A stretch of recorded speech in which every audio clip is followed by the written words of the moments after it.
गए, आप अनंतनाग राजौरी से भाग गए, आप श्रीनगर से भाग गए। जम्मू और कश्मीर में 19 आतंकी हमले हुए हैं, जहां पर हमारे 19 जाबाजों की शहादत हुई है, 56 से ज्यादा जाबाज घायल हुए हैं। नमस्कार, आप सभी का स्वागत है कल तक न्यूज चैनल में। मैं हूं प्रसाद। देश के जवान सीमा पर मर रहे हैं, 19 जवान शहीद हो गए। कश्मीर में अमन कहाँ है, शांति कहाँ है भारत देश में? जवान तो मारे जा रहे हैं और मोदी जी विदेशों में घूम रहे हैं। ऐसे कई सवाल सुप्रिया श्रीनेत ने सुधांशु त्रिवेदी से पूछे और उनके जवाब भी सुधांशु त्रिवेदी जी ने दिए। क्या कुछ जवाब उन्होंने दिए, इसके लिए इस डिबेट को आपको पूरा देखना है, अंत तक देखना है। ये डिबेट आपको पसंद आए तो जरूर लाइक कीजिए और ज़्यादा से ज़्यादा शेयर कीजिए। चैनल पर नए हो तो चैनल को जरूर सब्सक्राइब कीजिए। तो चलिए डिबेट को शुरुआत करते हैं। 1.5-2 घंटे तक जम्मू कश्मीर के बीजेपी के अध्यक्ष को अपने आप को कमरे में बंद करना पड़ा, क्योंकि इतनी हाथापाई, नारेबाजी, खिलाफत हो रही थी, मुखालफत हो रही थी। तो वो जो है वो चलता है। अगर ये विपक्ष में हो रहा होता तो कहते सिर फुटौल, तो हम आपका सिर फुटौल के बारे में बात क्यों ना करें। आपने कहा वैली में कमजोर हैं, तो इन्होंने कहा भारत वैली में स्ट्रांग है। भारत वैली में नहीं, भारत अपने कण कण में, अपने कोने कोने में, अपने हर प्रांत में, अपने हर प्रदेश में, अपनी हर नदी में, अपने हर नहर में स्ट्रांग है। भारत को कोई कमजोर नहीं कर सकता है। लेकिन यहां पर एक बात यह जरूर पूछी जाएगी कि जिस कश्मीर में आप राग अलापते हैं, और मैं ये 2 चीजें बोलना चाहती हूं क्योंकि इस पर चर्चा होनी चाहिए। कश्मीर में अमन का बहुत राग हम सुनते हैं। क्या हुआ? 2024 का लोकसभा चुनाव हुआ, आप बारामूला से भाग गए, आप अनंतनाग राजौरी से भाग गए, आप श्रीनगर से भाग गए। आप क्यों नहीं कहीं चुनाव लड़ पाए? आप सत्तारूढ़ दल है दिल्ली में, आपको इतनी हिम्मत दिखानी चाहिए थी। आप कहते हैं शांति, लड़ते चुनाव, यही तो लोकतंत्र है। लोकतंत्र में चुनाव लड़ना सबसे बड़ा, मुझे लगता है कि एक सत्तारूढ़ दल के लिए बड़ी बात है। क्यों नहीं लड़े आप? और एक बात मैं थोड़े दुख के साथ कहना चाहती हूं, इनकी सरकार को बने 78 दिन हुए हैं। इन 78 दिनों में जम्मू और कश्मीर में 19 आतंकी हमले हुए हैं, जहां पर हमारे 19 जाबाजों की शहादत हुई है, 56 से ज्यादा जाबाज घायल हुए हैं। लेकिन हम एक शब्द नहीं सुनते हैं।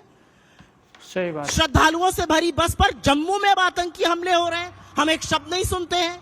ये जो पीठ ठोकने की राजनीति है, ये जो सीना ठोककर इधर उधर की बात करने की राजनीति है, ये आंकड़ों के आगे क्यों फीकी हो जाती है? प्रधानमंत्री इस देश के, और हम सबके प्रधानमंत्री, ये बात कह के मैं अपनी बात खत्म करके आपके सवाल पर जाती हूं। इस देश के प्रधानमंत्री, हम सबके प्रधानमंत्री हैं।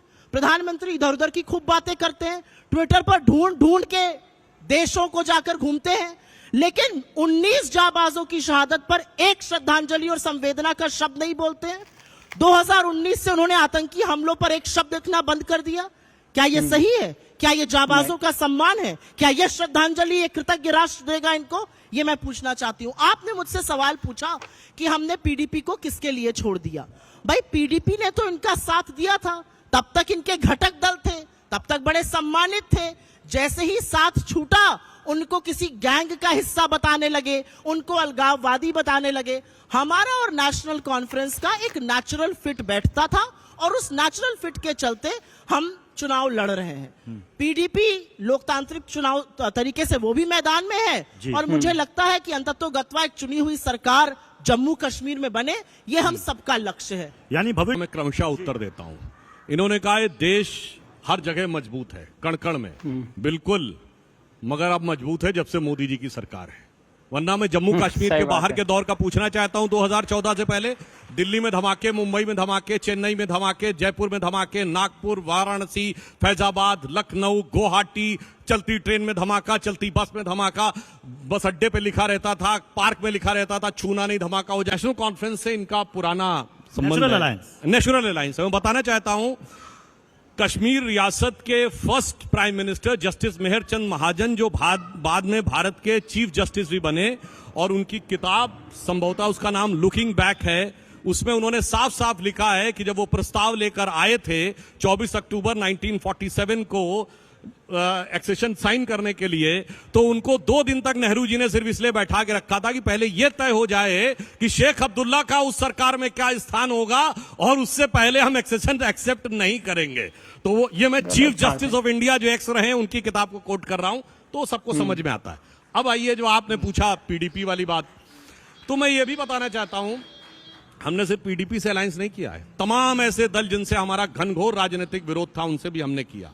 हम आपको बता देना चाहते हैं, हमने जेडीएस के साथ भी किया था, बहुजन समाज पार्टी के साथ किया हमारा, उनसे बिल्कुल विरोध रहा है, मगर हमने कभी भी अपना मुख्यमंत्री बनाने के लिए नहीं किया। और इस विषय में 2019 के चुनाव में प्रधानमंत्री श्री नरेंद्र मोदी जी स्पष्ट कह चुके हैं कि हाँ, हम ये मानते हैं वो हमारी महामिलावट थी, हमने एक प्रयास किया और वो कहानी तो बहुत पुरानी हो गई। उसके बाद जो कुछ कश्मीर में हुआ है, सबसे ज्यादा दर्द तो पीडीपी को हो रहा है।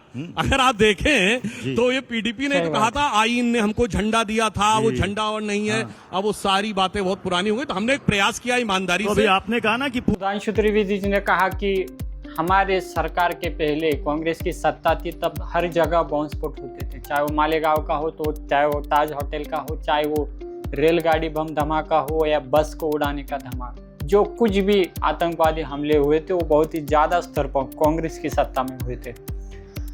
जो कुछ भी घोटाले हुए कांग्रेस की सत्ता में हुए, जो कुछ भी देश के ऊपर कर्जा बढ़ा कांग्रेस की सत्ता में बढ़ा। ऐसे में भाजपा सरकार को रिकवरी में तो टाइम जाएगा, और भाजपा सरकार ने कई सारे आतंकवादी हमलों को रोक दिया है, आतंकवादी संगठनों को निस्तनाबूद किया है। सुधांशु त्रिवेदी ने ऐसे कई सारे जवाब सुप्रिया श्रीनेत को दिए, और वो वाकई में सही भी है, क्योंकि पहले जितना डरते थे लोग, अब उतना डर रहा नहीं है। पुलिस प्रशासन भी अच्छे से काम कर रहा है, देश के जवान भी सीमा पर अच्छे से काम कर रहे हैं, देश की सेवा कर रहे हैं। और हमें गर्व होना चाहिए कि देश के नौजवान जो है वो हर घंटे हर मिनट देश की सेवा में तत्पर रहते हैं। और सुधांशु त्रिवेदी जी ने कहा कि मोदी जी हर बार देश के जवानों को शुभकामनाएं देने के लिए हर बार जाते हैं, ऐसी कोई बात नहीं है कि उन्होंने श्रद्धांजलि नहीं दी, उन्होंने श्रद्धांजलि जरूर दी है। ये तो अफवाहें सब जगह चलती रहती है। कांग्रेस के सत्ता में कई जवानों को न्याय भी नहीं मिला है, उन्होंने गोल्ड मेडल तक वापस किए है सरकार को, क्योंकि उनको हिंसा जो था, उनको जो पाकिस्तानी आतंकवादियों को मारना था, वो इंसाफ उनको मिला नहीं, और उन्होंने गोल्ड मेडल थे हमारे देश के, हमारे भारत देश के नौजवानों को जो गोल्ड मेडल मिले थे, उन्होंने वो वापस उन्हीं सरकार को कर दिए। पर अभी ऐसी अवस्था नहीं है। देश के नौजवान फक्र से इस सरकार को धन्यवाद भी देते हैं। ऐसी कई वीडियो आपने देखी होगी। फिलहाल ये वीडियो देखकर आपको क्या लगता है, कश्मीर का मुद्दा सॉल्व हुआ है या नहीं हुआ है, देश में अमन है या नहीं है, आप खुद ही बताइए। ज़रूर कमेंट कीजिए, और इस वीडियो को लाइक नहीं किया तो लाइक ज़रूर कीजिए, और ज़्यादा से ज़्यादा शेयर भी करें। मिलते हैं अगली वीडियो में, तब तक के लिए जय हिंद, जय भारत।